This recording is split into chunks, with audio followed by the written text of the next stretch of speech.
iman dan Islam, nikmat ukhuwah, nikmat kesehatan dan kesempatan untuk berkumpul dalam kajian kita pada malam hari ini, kajian yang nggak tahu perlu apa enggak karena judulnya aja udah ketebak. Ini emang ITJ Bekasi bandel banget ngasih judul gitu ya. Nah, kajiannya namanya ketebak. Jadi ya kita doa kafaratul majelis aja lah kalau gitu ya. Nggak, memang pemilihan judulnya agak-agak radikal kalau di ITJ ya. Kalau di ITJ Bogor malah namanya kajian radikal, rame-rame diskusi anti liberal gitu ya. Jadi ya biasakan dirilah bagi teman-teman yang baru gabung, baru pertama kali mampir ke acaranya ITJ ya beginilah Indonesia Tanpa Jil ya. Tapi bagaimanapun kita diam-diam kita serius juga kok gitu ya.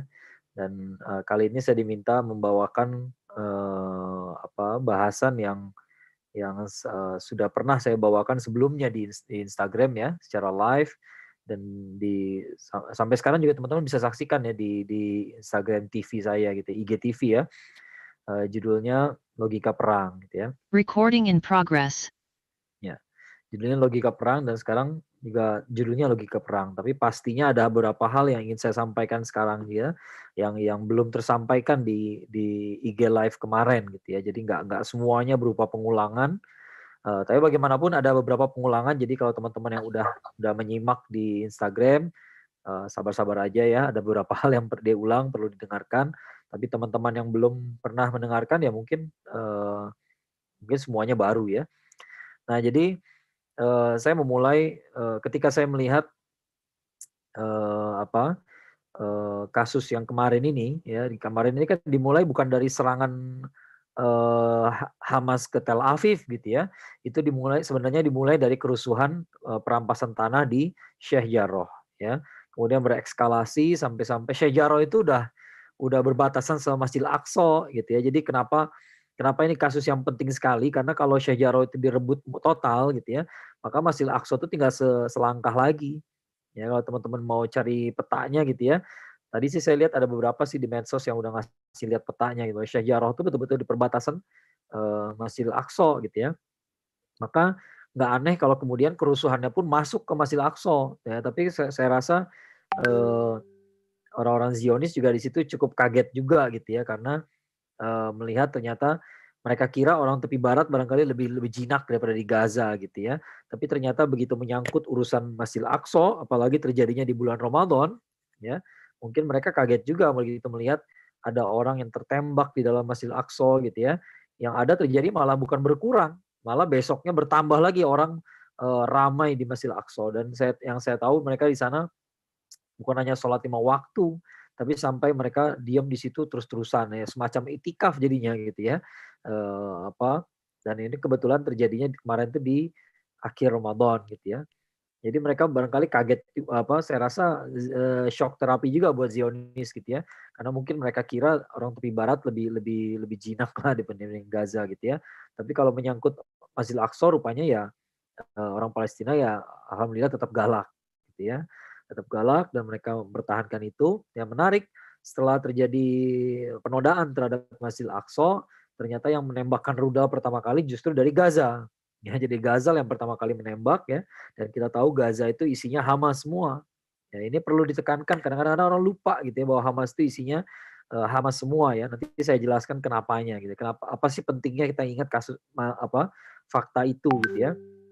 Nah, luar biasa ya, setahu saya Hamas itu sampai menembakkan 3.700 roket totalnya ya, totalnya selama berapa hari kemarin, 11 hari kalau nggak salah ya. Wallahu a'lam tapi 3.700 benar ya 11 hari ya. 11 hari 3.000 betul.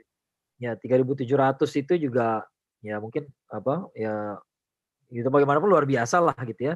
Itu kita nggak bisa bayangkan Gaza, teman-teman kalau lihat sekali lagi ya, kita harus mengerti juga Gaza itu seperti apa situasinya gitu ya.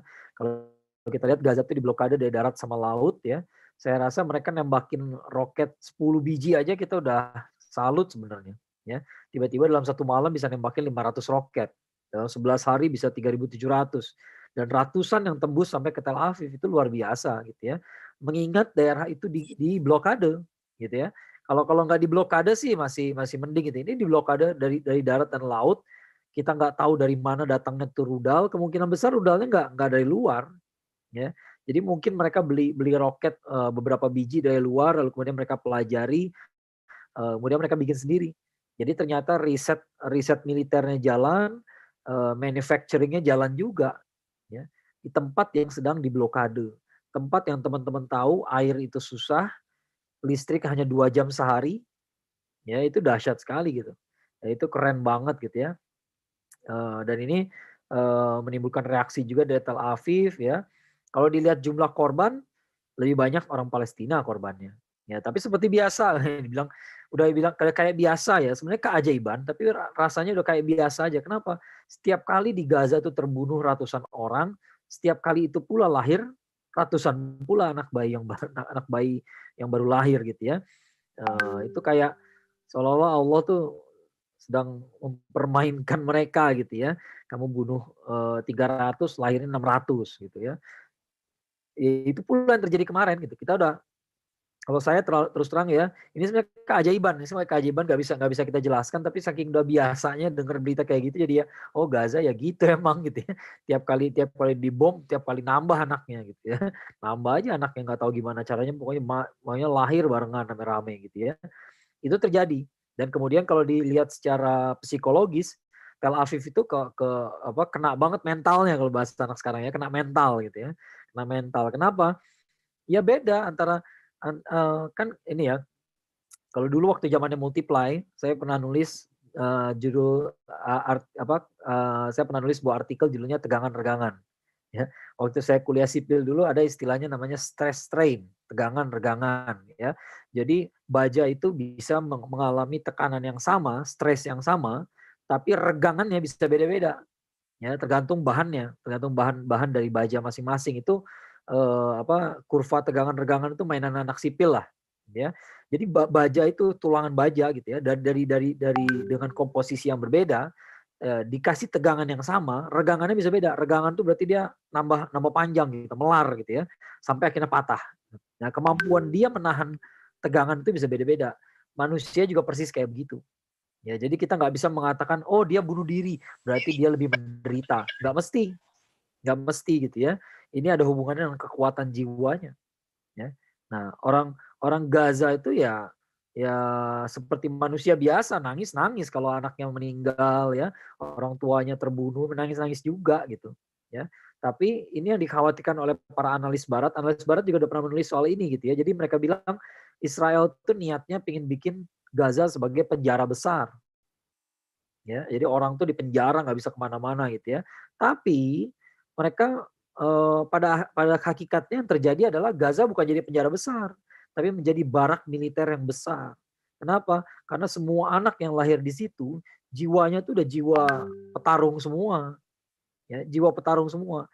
Jadi mereka udah kalau tadi pagi saya lihat ya, tadi pagi saya lihat di medsos beredar tuh ada anak laki-laki ditanya siapa namanya lupa ya, "Sepupu kamu mana?" Namanya Yahya kalau nggak salah ya, Yahya. "Oh Yahya udah di surga." Ketawa-ketawa aja dia gitu, anak kecil ketawa-ketawa gitu ya, mikirin bisa mengatakan sepupu saya udah di surga, gitu ya. Itu efek efek dari kezolimannya, orang Zionis gitu ya. Akhirnya mereka malah bikin Gaza ini jadi isinya satu kota yang isinya petarung semua. Gaza itu by the way 350-an kilometer persegi ya, 365 kalau nggak salah ya, sekitar 1,5 kali lipatnya Depok, ya kota Depok ya. Kalau Bekasi agak susah diukur. Kenapa? Karena ada kabupatennya gitu ya. Kita suka lupa batasan mana kabupaten sama kota gitu ya. Tapi kalau Depok kan nggak ada kabupatennya ya. Depoknya segitu-gitunya gitu ya. Nah Depok itu 200 kilometer, 200 kilometer persegi. Ya 1,5 kali lipatnya, nah itu Gaza. Tapi kan nggak semuanya dihuni oleh manusia. Gaza Ya. kecil. Ada sebagian 1,5 kali Depok. Nah ini langsung dibahas kan. Iya. Maaf, tolong di-mute dulu yang lainnya. Jadi, Gaza itu nggak terlalu besar gitu ya, nggak terlalu besar, diblokade dari sana sini, masih bisa riset, masih bisa bikin riset itu yang paling logis walaupun rasanya nggak logis juga gitu ya. Rasanya nggak masuk akal gitu, kok di daerah sana orang masih bisa belajar, masih bisa riset itu agak berat. Tapi lebih nggak logis lagi kalau kita mengatakan 3.700 roket itu diambil dari luar. Itu lebih susah lagi bayanginnya gitu, ya. Lebih nggak masuk akal lagi gitu, gimana caranya? nyelundupin 3.700 roket gitu.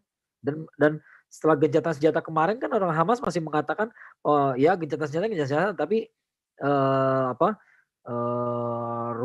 roket kami masih menghadap ke arah Tel Aviv katanya gitu ya. Jadi pokoknya kalau masih macam-macam ya kita masih siap nyerang, masih siap perang gitu ya.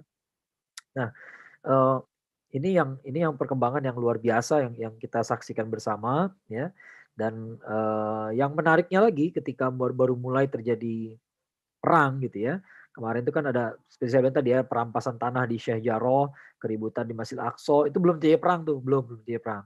Tiba-tiba ada serangan dari Gaza. Gaza menyerang, gitu ya, dibalas lagi sama Tel Aviv, gitu ya. Nah, ketika terjadi perang itu saya melihat ternyata tiba-tiba ada perkembangan baru di tanah air. Jadi yang menarik buat saya itu bukan perkembangan di Palestina, tapi perkembangan di tanah air gitu.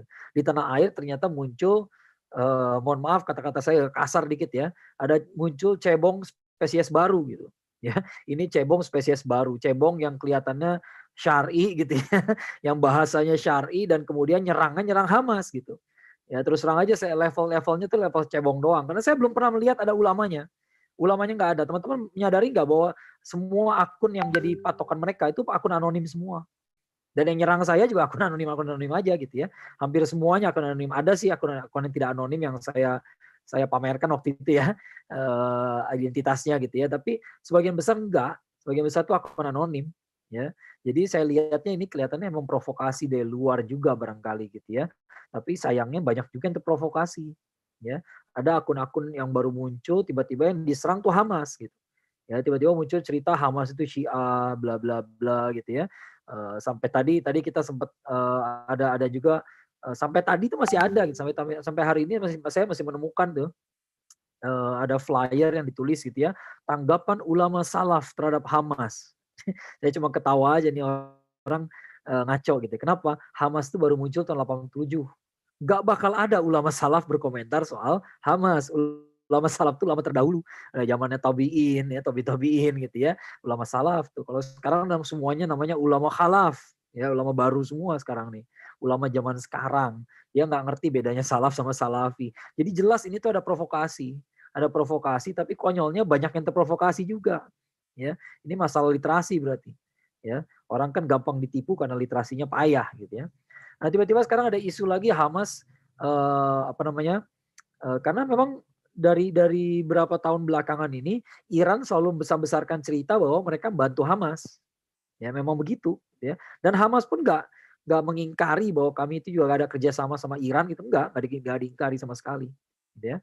Nah, lalu orang bingung sekarang nih kalau karena Iran itu identik sama Syiah, ya, identik sama Syiah dan nggak salah orang berpikir begitu gitu ya. Iran itu memang identik sama Syiah sejak tahun 70-an ya, sejak Khomeini memenangkan revolusi, Iran itu identik dengan Syiah ya. Sampai titik itu nggak salah ya. Tapi kemudian mengidentikan orang yang belanja ke Iran menjadi Syiah, nah itu problematis. Ya. Kenapa? Karena hampir semua negara punya kerjasama sama Iran. Ya, satu gitu ya. Nah, kemudian logika dasarnya lagi gitu ya. Apakah kalau Anda beli senjata sama Syiah berarti Anda Syiah? Ya, kalau gitu yang pakai Facebook berarti Yahudi. Ya, kan nggak masuk akal kayak gitu. Cara berpikir seperti itu ya. Muamalah ya muamalah. Ya, kita belanja sama siapa saja boleh-boleh aja. Ya, kita pergi ke toko orang non Muslim, orang Kristen, apakah kita Kristen? Ya ini tuduhan yang tidak terlalu serampangan gitu, terlalu serampangan gitu ya. Nah kita kalau kalau kita meneliti masalah dengan jeli gitu ya, kan ciri-ciri orang Syiah itu banyak ya. Kenapa orang belanja ke orang Syiah lalu Anda kira Syiah? Coba lihat dong sehari-harinya, ada nggak dia merayakan Karbala? Kalau enggak, jangan gampang nuduh Syiah. Ya, tadi saya bilang Hamas itu isinya Gaza itu isinya Hamas semua. Ya mungkin banyak yang lupa tahun 2000 berapa ya? 2004 apa 2008 tuh ada pemilu di Palestina yang menang itu Hamas. 60% rakyat Palestina itu mendukung Hamas. Dan kemudian sama seperti nasibnya seperti Mursi. Ya, jadi Barat itu nggak suka yang menang Hamas. Akhirnya Hamas itu diisolir di Gaza. Gitu sejarahnya. Makanya Gaza tuh homogen. Gaza tuh isinya Hamas. Kalau nggak Hamas, kalau nggak Kan banyak perempuan dan anak-anak juga. Iya, perempuannya itu istri-istrinya orang Hamas gitu ya. Ada anak-anak juga, ya anak-anaknya orang Hamas juga, itu Hamas semua. Ya, itu Hamas semua. Sekarang bayangkan kalau kalau Hamas itu Syiah, lalu ngumpul di satu tempat Gaza, masa iya nggak ada perayaan Karbala? Kan di situ mereka nggak perlu takiyah lagi berarti. Ya, di Bandung aja ada perayaan Karbala gitu. Di Bandung aja orang Syiah nggak takut bikin perayaan Karbala. Masa di Gaza kalau Hamas tuh betul-betul Syiah gitu ya, masa di Gaza nggak ada perayaan Karbala? Itu kan itu cara kita menguji gitu, menguji suatu teori gitu. Ya, kita teori itu jangan cuma diterima begitu saja gitu. Coba diuji gitu. Apa benar begini gitu ya? Apa benar begitu? Ya. Kalau kalau kita nggak pernah menguji logika kita ya kita bakal ketipu mulu sama musuh kita misalnya Jill gitu ya.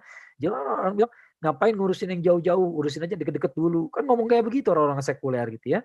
Nah kalau kita nggak kritis ya, banyak yang nanya ke saya, jawabannya gimana Ustadz? Ya elah, ya lihat aja ke lapangan gitu. Di lapangan siapa sih yang turun tangan ngebantu yang dekat? Kita-kita juga. Ya nggak pernah ada posko jaringan Islam liberal untuk membantu musibah di Garut gitu ya, di NTT kemarin nggak ada. Nah, kalau kita kritis kan kita tahu mana yang benar mana yang salah gitu. Kita nggak cuma lihat narasi doang gitu ya. Kalau narasi doang kita lihat akhirnya semua orang berdebat tapi nggak ada bukti sebenarnya. Ya, yang satu bilang A, yang satu bilang B.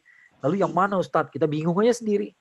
Ya, kita kalau kayak begitu cara kita berpikir kita bisa stres sendiri. Ya, karena seolah-olah semuanya benar.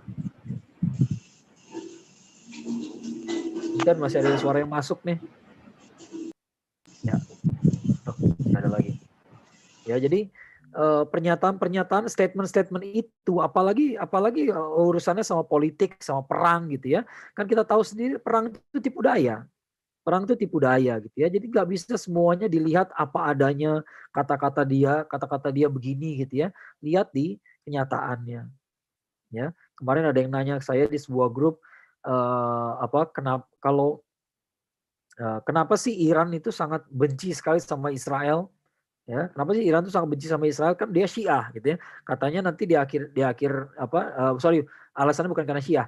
Alasannya padahal kan katanya nanti orang-orang ya pasukan Yahudi itu akan datang dari Iran kata hadis akhir zaman gitu ya. Katanya begitu gitu ya. Lalu dia nanya, kenapa kok Iran sekarang katanya benci sekali sama Syiah? Saya bilang ya kita nggak boleh lihat narasi doang sih gitu ya. Iran Iran bilang dia benci sama Israel itu, dia benci sama Yahudi itu mirip sama presiden di sebuah negara yang bilang ekonominya akan meroket gitu, padahal nggak pernah meroket-roket gitu ya. Ya sama aja itu narasi doang gitu, narasi doang. Kenyataannya gimana? Kenyataannya sampai hari ini sinagog paling banyak di dunia setelah Israel ya Iran.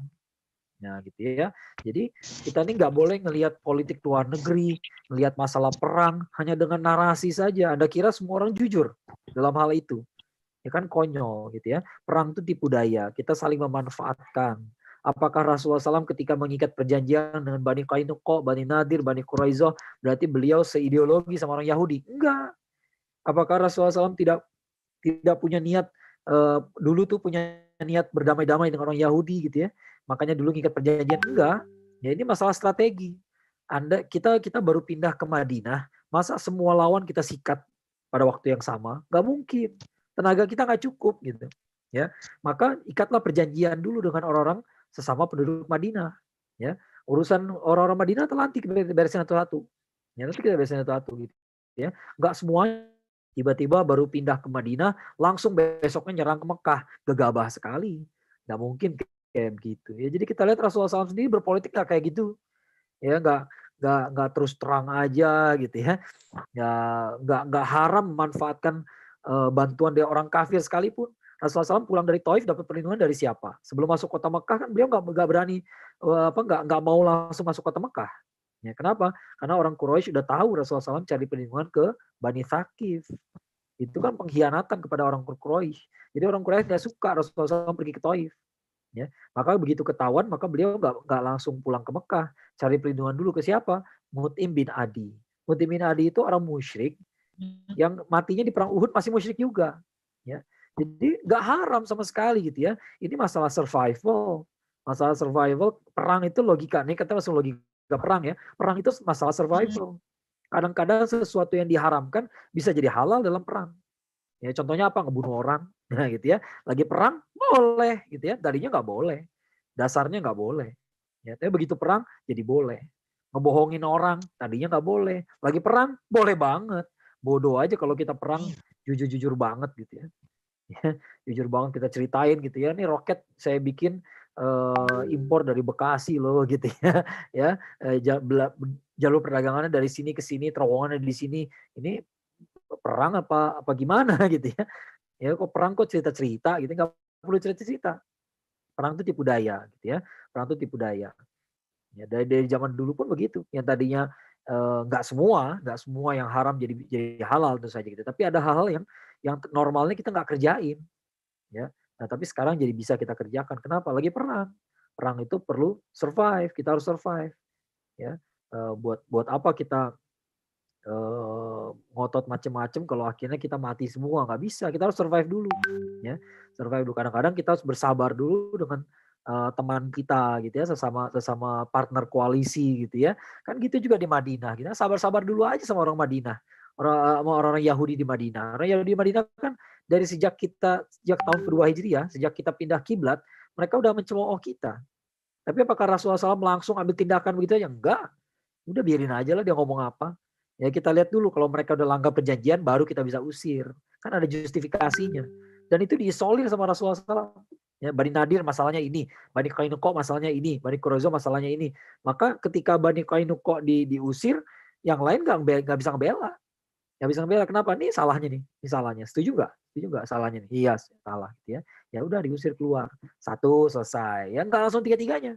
Nggak langsung dikumpulin Bani Nadir, Bani Qainuqa, Bani Quraizo, kalian orang Yahudi semua, kita berantem. Ya itu heroik tapi nggak bisa. Gitu ya. Bukan berarti Rasulullah SAW nggak bisa mengerjakan itu. Saya yakin sih kalau Rasulullah SAW mau kayak begitu, Allah pasti kasih pertolongan gitu ya pada para nabinya gitu ya. Tapi kan Rasulullah SAW diutus untuk jadi teladan buat kita. Kalau gitu cara Rasulullah, nanti kita niru cara itu, mati semua kita gitu ya. Kita nggak boleh perang dengan cara sok-sok heroik kayak begitu, nggak bisa. Harus pakai strategi. Ya, kalau Rasulullah SAW perangnya mengandalkan mujizat semua gitu ya, tiap kali mau perang biarin aja tentara 10 orang, yang penting malaikatnya 20.000 gitu ya. Ya kalau kalau kalau semua perang dimenangkan dengan cara itu, kebayang nggak umat Nabi Muhammad SAW kemudian kayak gimana gitu ya. Kita tiru aja, yang penting kita perang dengan ikhlas, 10 orang cukup, ternyata nggak cukup gitu ya, mati kita semua ya. Nggak bisa begitu, memang beliau tuh dijadikan teladan buat kita ya. Nah, jadi bukan bukan pertanyaan apakah Nabi mampu apa nggak mampu. Ini masalahnya adalah beliau diutus untuk jadi teladan buat kita dan kita harus nyontoh. Jadi perang itu juga pakai akal sehat, nggak pakai emosi, nggak pakai semangat doang gitu ya. Intinya adalah kita harus survive. Itu logika pertama dalam perang. Kita harus survive ya. Kita harus survive. Anyway possible gimana pun caranya ya. Gimana pun caranya. Idealnya sih pakai senapan mesin. Tapi kalau nggak ada, adanya pisau dapur ya pakai aja. Nggak ada pisau dapur, adanya kursi, lempar aja tuh kursi. Nggak ada kursi, adanya tangan, kaki, gigi, pakai aja semua. Ya gimana lagi kita mau nyelamatin nyelamatin keluarga kita gitu intinya kan. Ya apapun yang bisa kita lakukan, lakukanlah gitu ya. Nah sekarang Hamas tuh belanja dari Iran. Iran itu identik dengan Syiah, itu nggak salah. Ya nggak salah gitu ya. Tapi Anda mencurigai Hamas sebagai Syiah, harus ada faktor pendukung yang lain. Atau pendukungnya Anda lihat dong, kira-kira ada nggak mereka tuh amalan-amalan ala Syiahnya. Orang Indonesia yang ke Gaza kan udah banyak. Udah banyak. Yang dekat sama ITJ juga ada orang-orang yang pernah ke sana gitu ya. Ada Shoki ada Bang Afwan juga pernah. Rata-rata orang Indonesia kasih bantuan ke Gaza, bukan ke tepi barat. Kenapa? Karena di Gaza lebih menderita, ya, lebih menderita. Banyak kan ke Gaza. Ya banyak gitu. Kenapa nggak bisa nanya gitu loh? Nggak ada. Mereka ngelaporin di sana ada Syiah tuh nggak ada gitu. Ya, di sana ada orang ketika perang teriaknya bukan Allahu Akbar tapi Ali gitu ya. Nggak ada sama sekali gitu ya. Ali, besetin pala tuh nggak ada. Ya. Jadi kita harus mengajukan pertanyaan ujian. Apa betul begini begitu gitu ya. Kalau iya pasti begini. Kalau tidak pasti begitu gitu ya. Nah, itu cara kita bersikap kritis gitu ya. Nah, kalau kita kritis kita nggak akan lihat itu ada bau-bau Syiahnya. Hamas dan Gaza tuh nggak ada bau-bau Syiahnya sama sekali. Ya, nggak ada bau-baunya sama sekali. Ya. Ini orang-orang yang nggak kritis, yang literasinya lemah gitu ya, mereka akan begitu. Ya. Yang lucunya lagi kemudian setelah saya debat begitu, ada juga beberapa yang argumennya melemah lagi. Dia bilang, ya tapi kan ini kemungkinan besar, Ustaz. Ya, kemungkinan besar. Anda bilang kemungkinan, tapi kemarin bilangnya pasti. Gitu. Itu masalahnya gitu, nggak boleh kayak begitu. Ya, kalau kemungkinan, kalau bisa jadi, kalau ada peluang gitu, itu maknanya beda gitu ya. Ada peluang, kemungkinan besar, kemungkinan sama kemungkinan besar itu ada beda lagi. Ya, ada peluang, ada peluang itu derajatnya rendah kan gitu kan. Ya, bisa jadi, ada peluang, kemungkinan besar. Gitu ya. Ya, kita berbahasa harus jelas. Jangan kemarin bilangnya nggak gitu. Kemarin bilangnya Hamas itu Syiah. Nah, gitu ya. Hamas itu Syiah. Nah, kenapa? Gara-gara dia melawat ke makamnya jenderalnya orang Syiah. Melawat ke makamnya aja dia bilang, ente bilang berarti seakidah. Tahu nggak dulu Ammar bin Yasir itu ketika disiksa terpaksa melaknat Allah dan Rasulnya dan dibolehkan oleh Rasulullah SAW. Dibolehkan. Ya, ini orang disiksa. Ammar bin Yasir itu anak remaja ya, anak remaja. Yang disiksa pertama kali orang tuanya kan, Yasir dan Sumayyah sampai wafat. Ya, beliau pun disiksa. Anak remaja disiksa, disuruh ngucapin melaknat Allah dan Rasulnya. Dilaknat sama dia, saking kesakitan. Juga anak remaja ya. Kayaknya kita pun barangkali juga begitu. Ya. Lalu dia nangis-nangis datang kepada Rasulullah. Ya Rasulullah, saya disiksa, dipaksa melaknat Allah dan Rasulnya, saya kerjain juga. Gimana nasib saya? Oh, kalau kamu diperlakukan seperti itu lagi lah, ya kerjain lagi aja. Kasih aja apa mereka mau. Ya, karena ada orang-orang yang nggak tahan, ada batas ketahanan kita pada siksaan, ada batasnya. Ya, nah sekarang ini ada sebuah bangsa yang diblokade darat laut, ya, yang listrik ada cuma 2 jam satu hari, air itu nggak ada yang bagus gitu ya, segala macam susah gitu ya. Apa nggak boleh mereka dapat senjata dengan harga saya terpaksa harus melawat menyekar ke makam mereka, makam nenek moyangnya mereka lah gitu ya. Ini orang mau kasih senjata tapi gue disuruh datang-datang ke sini. Ya kita tahu ini permainan orang Syiah juga. Orang Syiah juga main-main ini. Nah, nanti gue rekam nih ya, lu datang ke makam ulama gua gitu ya, dimanfaatin gitu. Ya saling memanfaatkan, mereka juga manfaatin kita gitu ya. Tapi ini sebuah bangsa yang butuh senjata. Nah, pertanyaannya yang penting lagi, siapa yang ngasih senjata selama ini? Nobody. Negara-negara Arab tahun 2019-2020 malah melakukan normalisasi kepada Israel kan.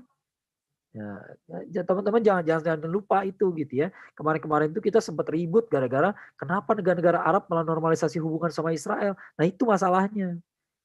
Ya, jadi kalau sekarang orang Gaza tiba-tiba cari senjata ke Iran, ya jangan heran. Ya, dengan harga dia harus muji-muji orang Iran, harus nyekar ke makam orang Iran. Tapi coba lihat di Gazanya, ada nggak bau-bau Syiahnya? Nggak ada. Berarti itu cuman strategi saja. Ya orang butuh senjata. Orang perang butuh senjata. Teuku Umar malah jadi pasukannya Belanda, malah jadi orang suruhan Belanda. Ya. Jadi Teuku Umar itu ceritanya dia supaya dapat senjata dari Belanda, dia nawarin bantuan, saya aja deh yang beresin nih orang-orang gitu ya. Nah, tapi kemudian tercium gelagat gak beresnya sama Belanda. Kenapa? Karena Teuku Umar ini tiap kali disuruh nyerang, jadi dia tuh akan kasih tahu gerilyawan Aceh itu ada di kampung ini, bersembunyi kampung ini, biar saya yang serang. Nah gitu ya.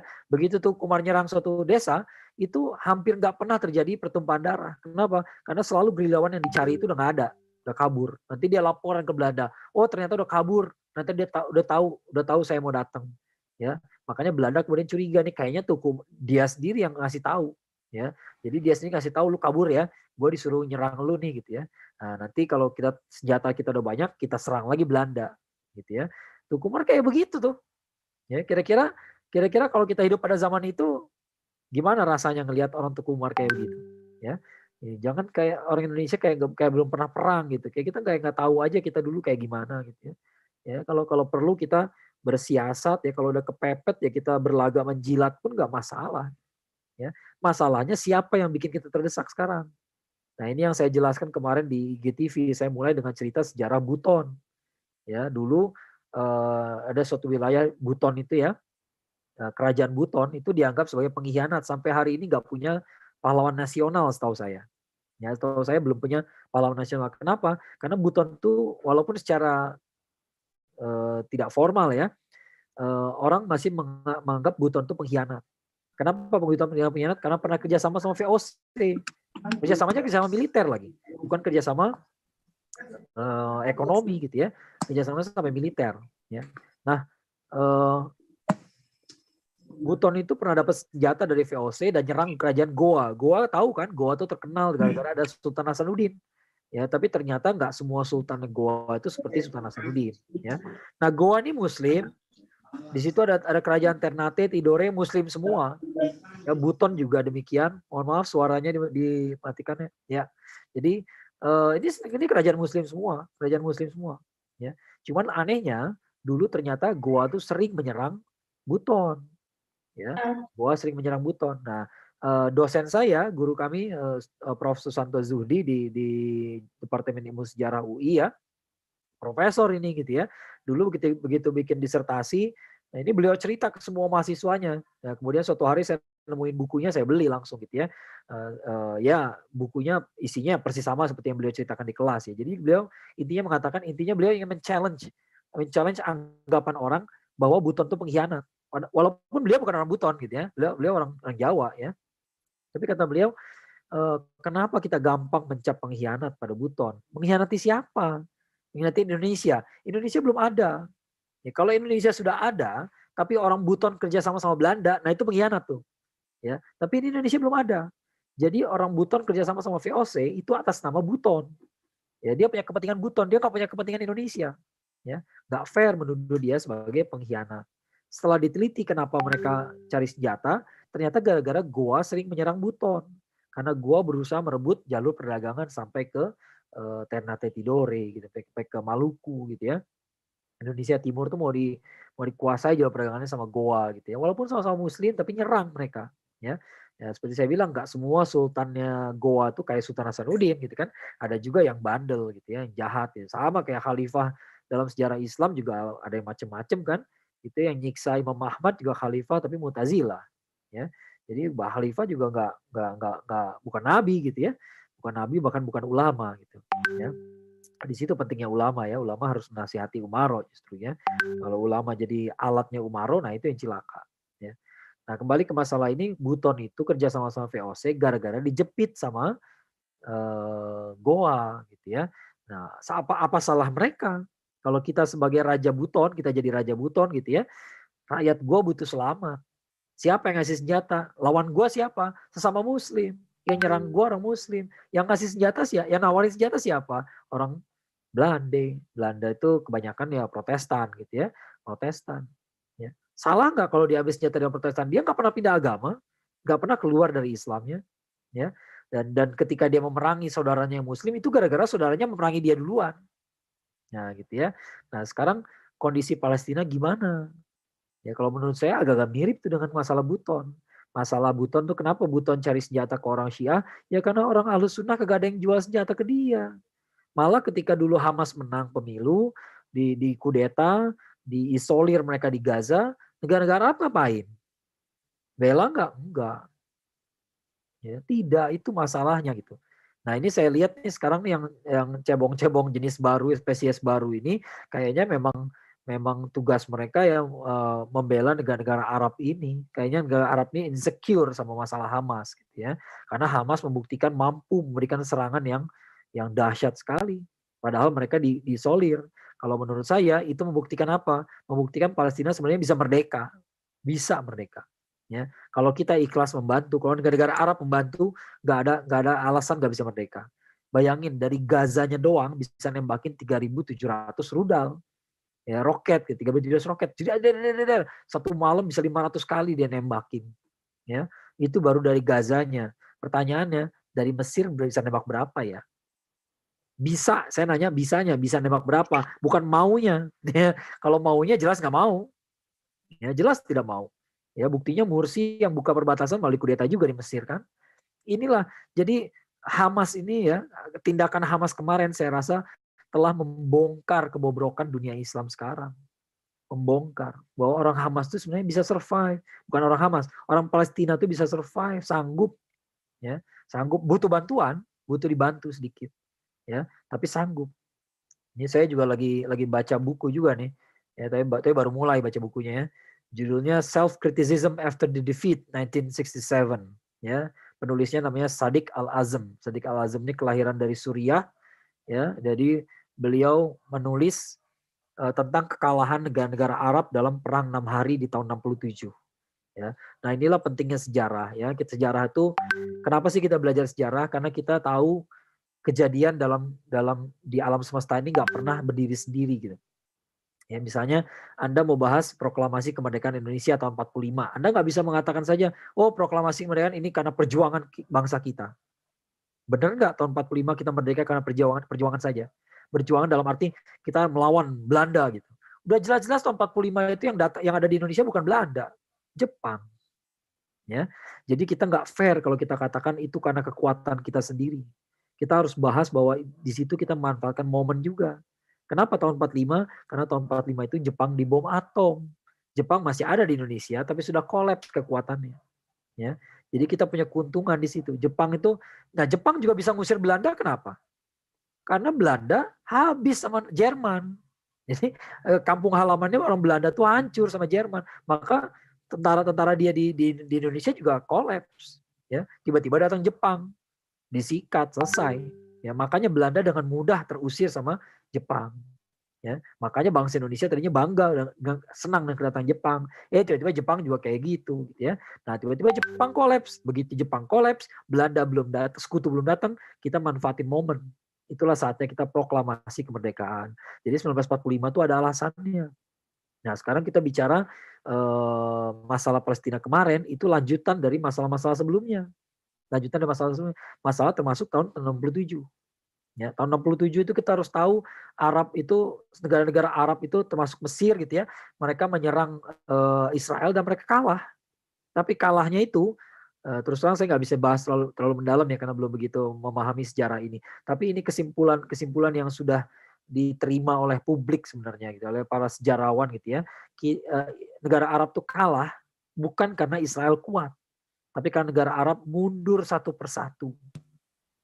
Membelot Membelot satu persatu, terutama sekali in the case of Mesir.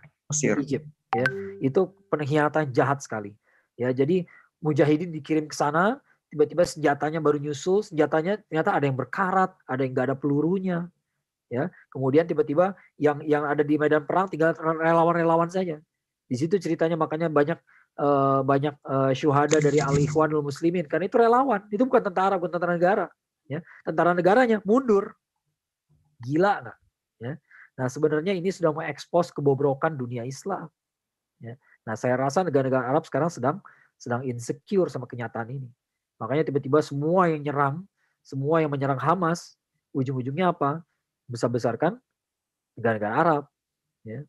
Termasuk ya, terutama yang satu itu. Saya nggak mau sebut namanya. Takut saya nggak boleh umroh lagi. Ya. Terutama yang satu itu pokoknya nggak boleh salah dia. Ya.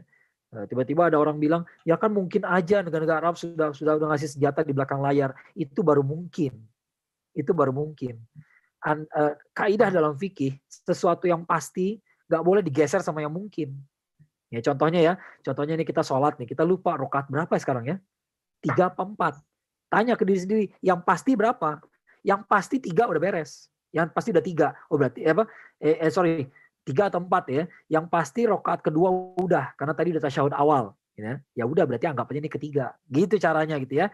Itu kan caranya. Jadi yang pasti nggak bisa digeser sama yang mungkin.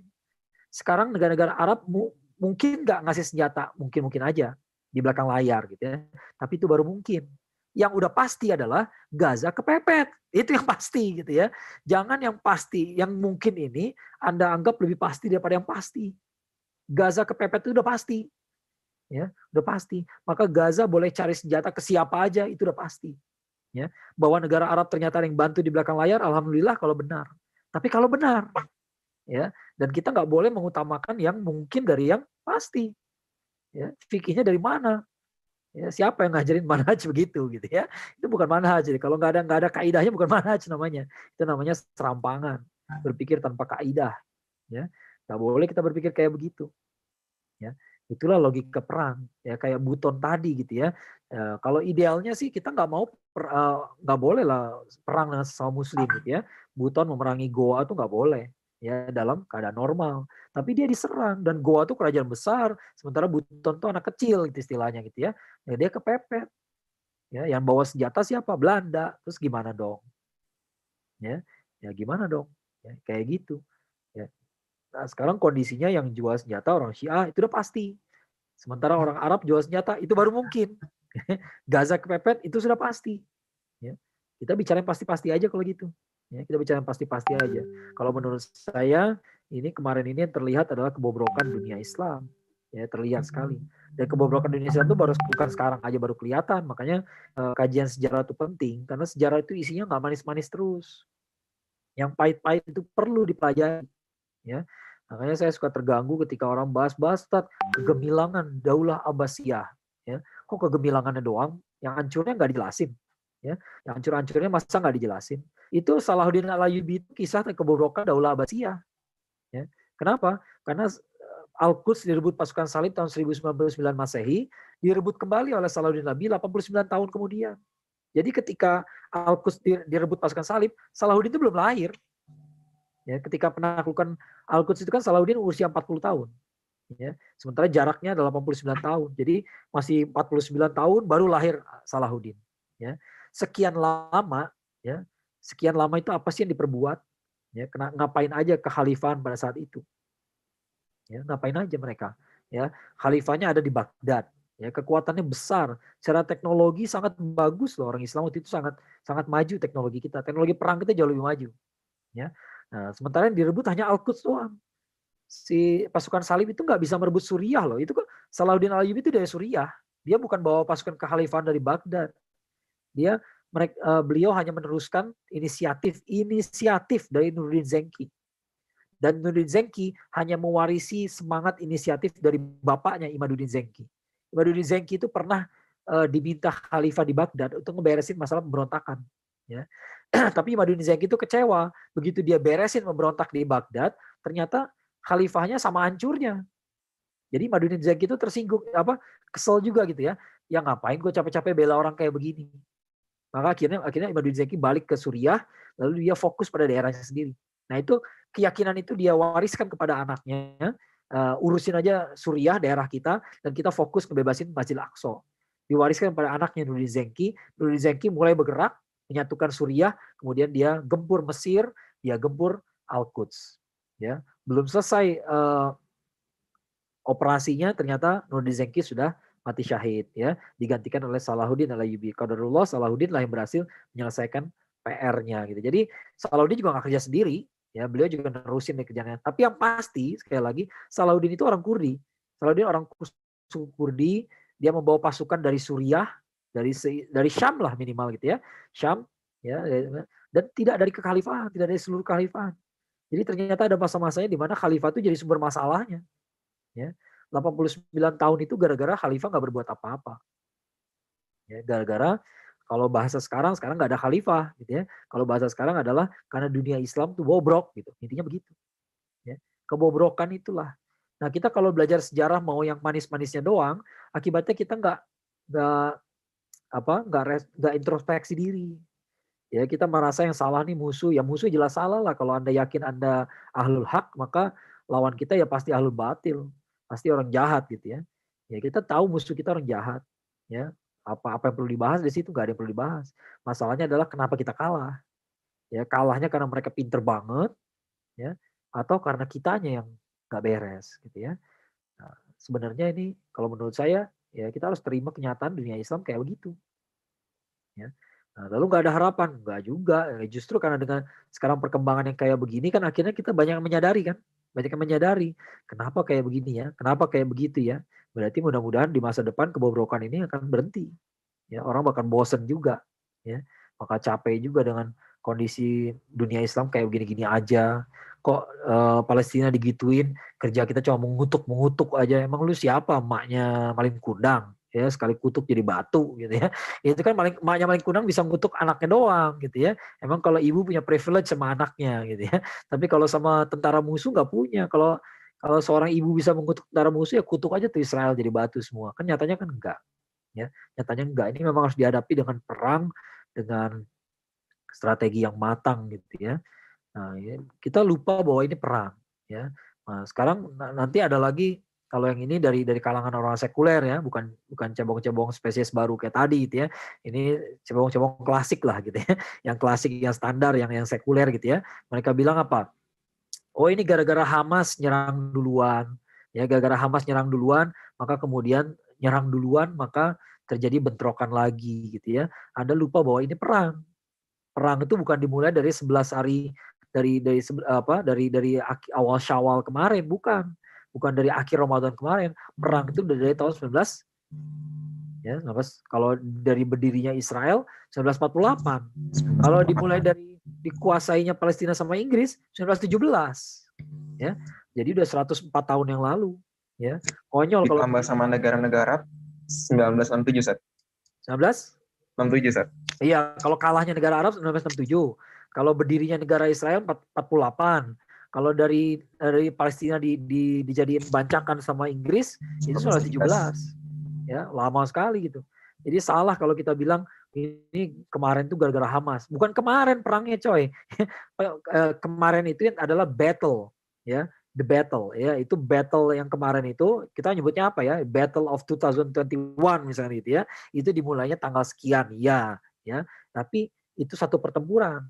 Adapun satu peperangan ini dimulai dari 100 tahun yang lalu, 1917, udah lama gitu ya. Jadi salah kalau kita kemudian nyalahin, itu sama aja kita nyalahin Diponegoro. Kapan sih Diponegoro bikin rusuh aja 1825? Ya lu lihatnya 1825. Belanda datang ke Jawa bulan tahun apa? Tahun 1600. Nah, gitu ya. 200 tahun sebelum Pangeran Diponegoro marah gitu ya. Belanda tuh udah ngeselin. Nah, gitu ya. Udah bicara masalah dia. Ya. Nah, salah kalau kita pikir masalahnya itu adalah dari perang yang kemarin. Ya, ini perang, Bung, gitu ya. Yang ada komentar itu baru pertempuran.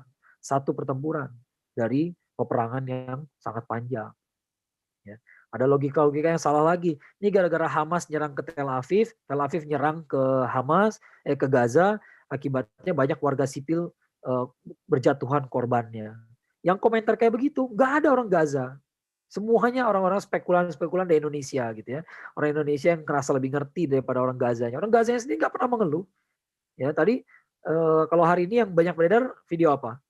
Video Abu Ubaidah dan orang-orang Izzuddin Al-Qassam pada turun ke jalanan semua kan, pada anak-anak kecil pada cium tangan ya.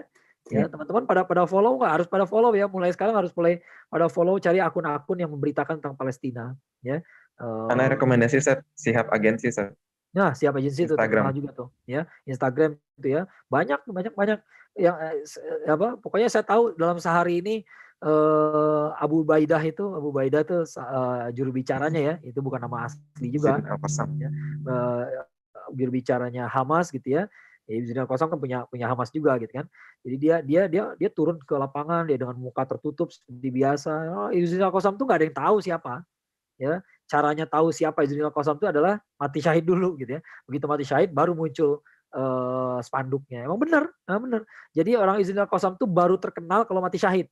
Kalau nggak mati syahid lu nggak bakal terkenal. Ya, jadi keikhlasan mereka terjaga dengan cara itu. Ya, nah, kalau kita pengen terkenal maka ente nggak cocok masuk Izzuddin Al-Qassam. Ya nggak cocok gitu ya. Nah, cocoknya jadi komisaris ya nggak Gats ya. Gats kayaknya pengen terkenal banget ini. Ya. Postingannya pakai kumis lah, pakai kacamata lah, ya. Kalau pengen terkenal, jadi ikutin Brigadir Izzuddin Al-Qassam itu pilihan yang salah lah pokoknya, ya. Karena terkenalnya nanti kalau udah meninggal, ya. Nah, terkenal juga, tapi kita nggak merasakan apa-apa kan, ya kita nggak peduli juga sama masalah itu gitu ya. Nah, itu sekarang hari ini beritanya banyak mereka datang ke jalan-jalan, ketemu dengan anak-anak tuh pada cium tangan sama mereka, ya nggak pernah ada warga Gaza, gara-gara lu nyerang Tel Aviv gitu ya, bapak gue meninggal. Nggak ada yang ngomong kayak begitu. Nggak ada. Ya mereka nangis waktu lihat ayahnya meninggal, lihat ibunya meninggal, lihat anaknya meninggal. Manusia mana yang nggak nangis? Gitu ya. Nabi kita aja nangis juga ketika anaknya wafat gitu ya. Tapi nggak ada mereka sesali. Kenapa? Itulah logika perang, itulah perjuangan. Perjuangan itu udah tahu sama tahu. Anda kira di Indonesia nggak kayak begitu? Saya baca catatannya ketika revolusi fisik di Sumatera tuh lumayan berat waktu revolusi fisik. Revolusi fisik itu gini. Jadi setelah Indonesia merdeka tahun 45, kan Belanda belum mengakui kedaulatan Indonesia. Maka terjadi agresi militer 2 kali tahun 47 dan 48 ya. Agresi militernya terjadi 2 kali. Agresi militer itu berarti yang beratnya gitu ya, jeger langsung diserang gitu ya.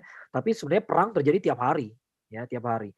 Nah, dulu agresi militer Belanda serangnya kemana? Ke Jakarta, serang Jakarta gitu ya. Maka pemerintah dan kabinet semuanya lari ke Jogja ya. Lalu agresi militer Belanda kedua yang diserang Jogja. Nah, yang menarik adalah di agresi militer kedua, presiden dan seluruh kabinet menyerahkan diri. Di situ Sudirman marah sebenarnya. Ya, ini biar teman-teman tahu sejarah ceritanya seru juga sebenarnya. Sudirman marah sama Soekarno. Ya, Sudirman tuh marah karena Soekarno menyerah. Ya, padahal Sudirman ya kan beliau prajurit ya, beliau taunya pokoknya kita perang sampai mati semua gitu ya. Maunya begitu ya. Tapi presiden menyerahkan diri, maka Sudirman kembali ke hutan. Dia nggak menyerahkan diri, dia lari kembali ke hutan bertekad akan menyerang ya.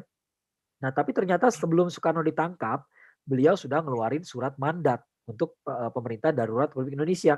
Tiba-tiba pemerintah darurat itu dipindahin kemana? Dari Jogja ke Sumatera Barat. Ya, loncat gitu. Itu yang bikin Belanda tuh keteteran itu. Wah, ini udah kita jor-joran di Jogja, pemerintahnya ada di Sumatera gitu ya. Nah, kemudian Sumatera itulah jadi sasaran mereka. Ya, sasaran mereka. Makanya perang di Sumatera itu dahsyat. Di Sumatera waktu itu ulama-ulama memfatwakan, karena saya meneliti soal Buya Hamka gitu ya, jadi saya tahu soal ini gitu ya. Terutama Buya Hamka sangat terlibat di situ. Karena Buya Hamka dulu punya peranan sebagai ketua pertahanan nasional. Ya, tugas beliau adalah mengumpulkan laskar-laskar rakyat yang terpecah belah gitu ya, disuruh bersatu karena kita akan menghadapi serangan dahsyat ya. Karena perang itu akan berpindah, akan shift ke Sumatera ya. Nah, kemudian setelah begitu terjadi perang, Buya Hamka ngeluarin fatwa lagi. Ini udah bukan saatnya lagi ulama berceramah. Sekarang saatnya ulama masuk ke hutan. Ya, kenapa? Karena gerilyawan juga di hutan. Ya, namanya gerilya, perang itu bukan di hutan. Ya, perang. Kenapa sih gerilyawan sembunyi di hutan? Ya karena tentara musuh nggak mau lari ke hutan. Maka perang itu di kota, tapi lari lagi ke hutan. Perang di kota, lari lagi ke hutan. Ya, ulama ngasih fatwa semua fardu ain harus berjihad. Laki-laki dewasa semuanya berjihad. Berarti meninggalkan kota dan kampung-kampung, desa-desa. Yang tersisa desa-desa siapa? Anak-anak, perempuan, dan orang tua. Apakah selamat orang yang di kampung-kampung? Nobody knows. Itulah beratnya perjuangan. Maka Buya Hamka mengatakan ulama tuh harus masuk hutan. Kenapa? Ini gerilyawan butuh asupan rohani. Yang berat buat mereka bukan hanya berat perangnya, tapi berat tinggalin anak istri tanpa perlindungan di kampung. Gak ada perlindungan.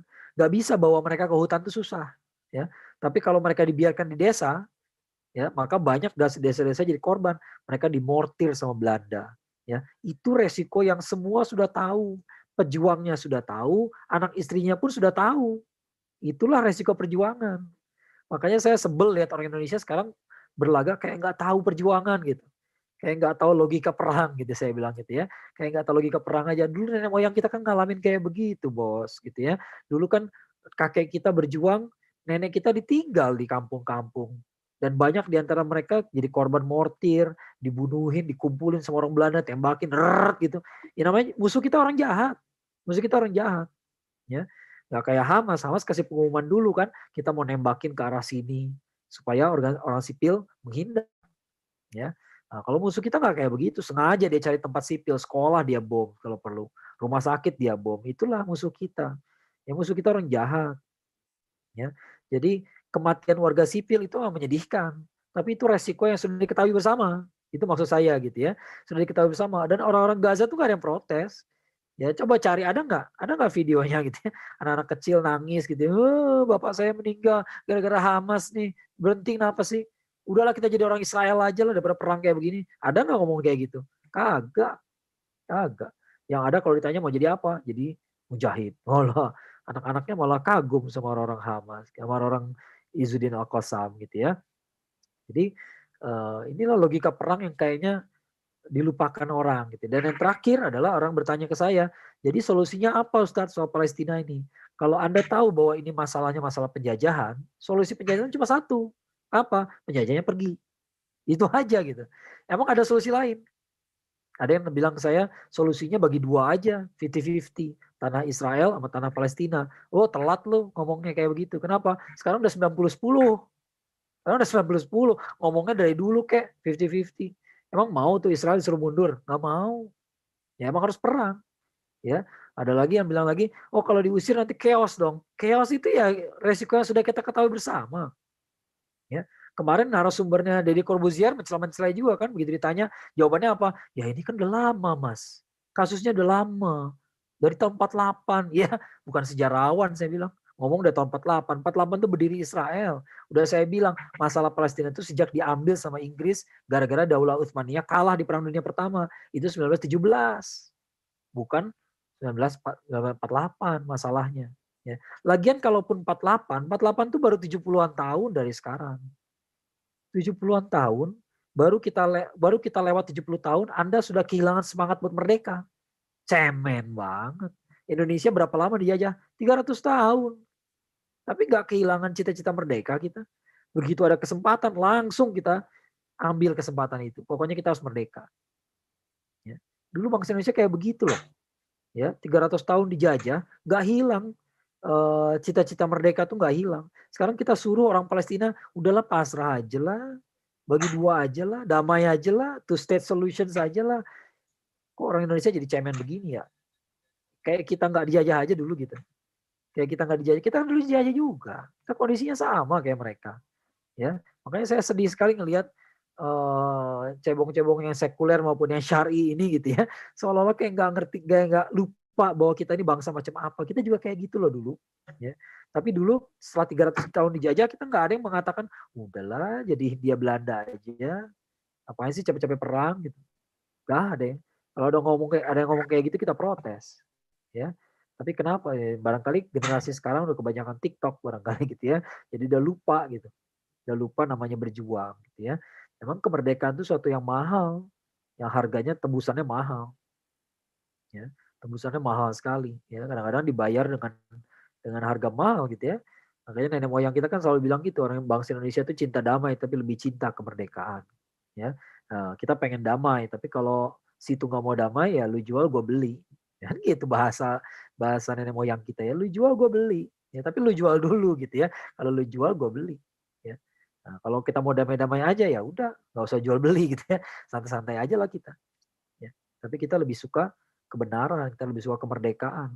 Gimana kalau kalau untuk kemerdekaan itu kita harus banyak yang mati, harus banyak yang berkorban, ya so be it. Ya, ya terjadilah. Ya emang itu harga yang pantas kok. Ya. Semua pejuang di seluruh dunia ngerti hal kayak begitu.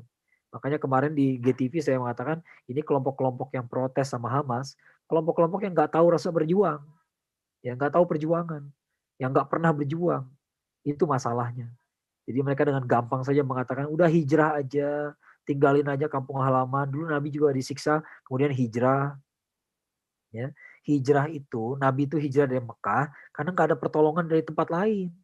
Gak bisa diharapkan pertolongan di tempat lain. Islam tuh baru di Mekah doang. Cuman ada 70-an sahabat ada di Habasyah, di Ethiopia. Jauh banget. Gak bisa dimintai pertolongannya itu. Ya. Maka beliau solusinya hijrah. Sekarang Palestina, sekitarnya masih negara Islam semua. Kalau Palestina nggak merdeka, itu murni karena negara-negara, karena saudara-saudaranya pada diam. Ya. Bukan karena nggak hijrah.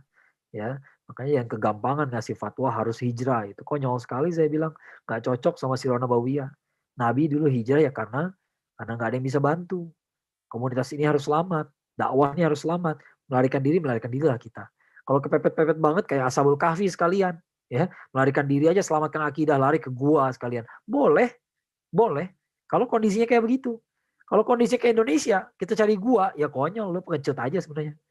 Ya pengecut. Ya kenapa? Kita masih bisa berbuat macam-macam kok di Indonesia.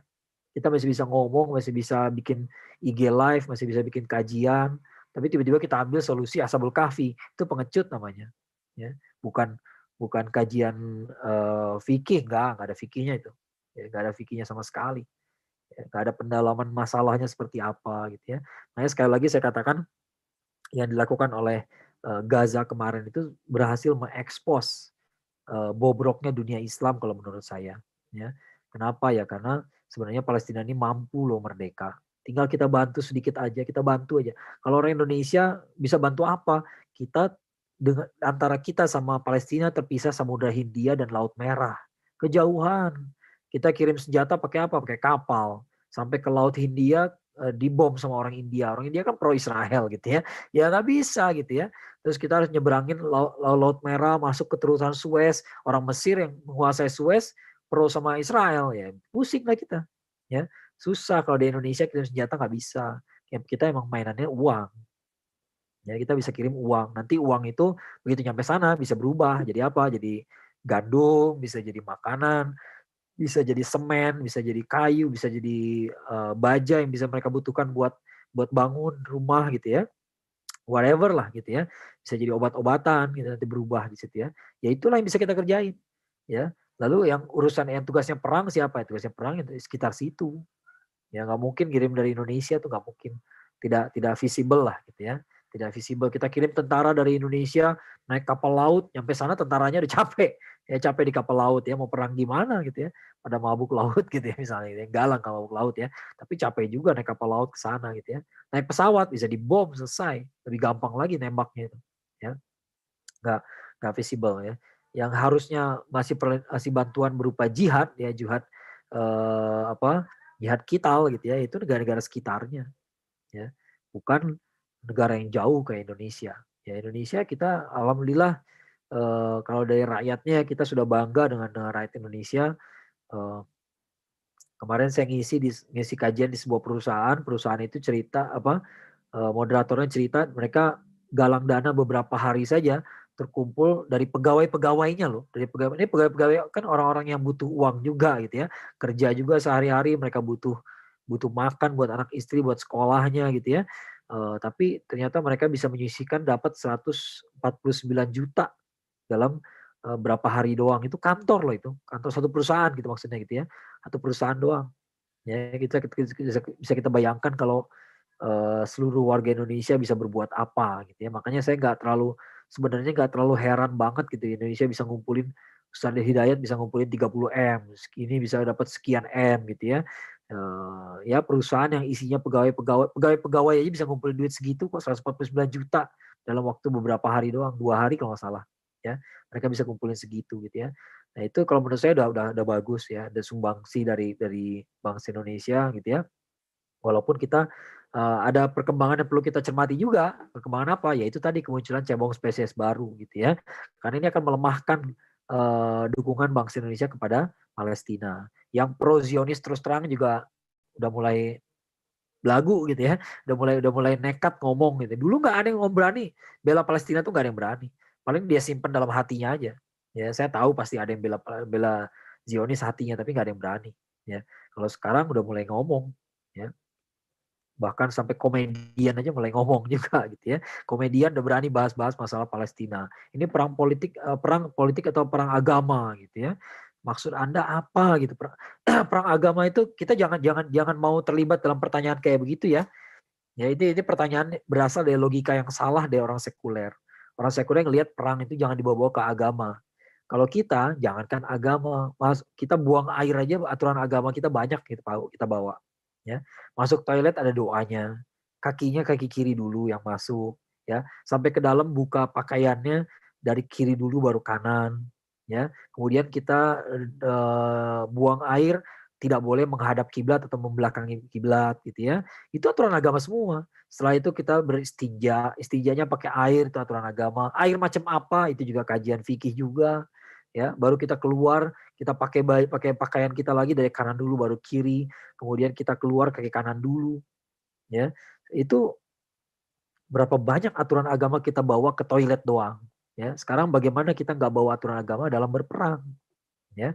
Nah, kalau bilang ini masalah kemanusiaan, bukan masalah agama. Ya membela kemanusiaan itu adalah perintah agama buat kita gitu ya. Jadi jangan mau terlibat dalam pertanyaan kayak begitu ya. Dan nanya ke kita ini perang agama atau bukan. Kalau Anda maksud perang agama adalah kita Islam melawan Yahudi, tidak demikian. Kenapa? Sekarang makin banyak juga Yahudi yang anti Zionis. Ya banyak aksi-aksi bela Palestina, malah orang Yahudi keterlibat juga. Ya karena memang Zionisme itu sebuah ideologi di dalam agama Yahudi. Ya mereka juga nggak semuanya setuju gitu ya. Nah kita nggak bunuh orang bukan karena mereka Yahudi, enggak, ya, tapi karena mereka berbuat kezoliman, ya, sesimpel itu. Itu pun perintah agama juga, ya. Nah, ini kita perlu tahu gitu ya, jebakan-jebakan pemikiran kayak begini kan ini relevan banget sama ITJ gitu ya. Nah, ini cara berpikirnya orang sekuler tuh begitu, ya perang tuh jangan perang agama.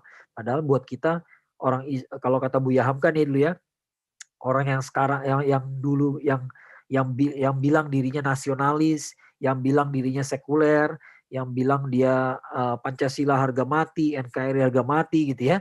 Zaman dulu juga ada kayak begitu, nyerang Buya Hamka juga gitu ya. Kata Buya Hamka yang semua yang kayak begitu, ketika mereka dulu perang lawan Belanda, lawan Jepang, teriakannya sama kok. Bukan yang diteriakan bukan Pancasila, yang diteriakin bukan Indonesia, NKRI, nggak ada disebut-sebut. Yang disebut apa? Allahu Akbar. Ya, artinya apa?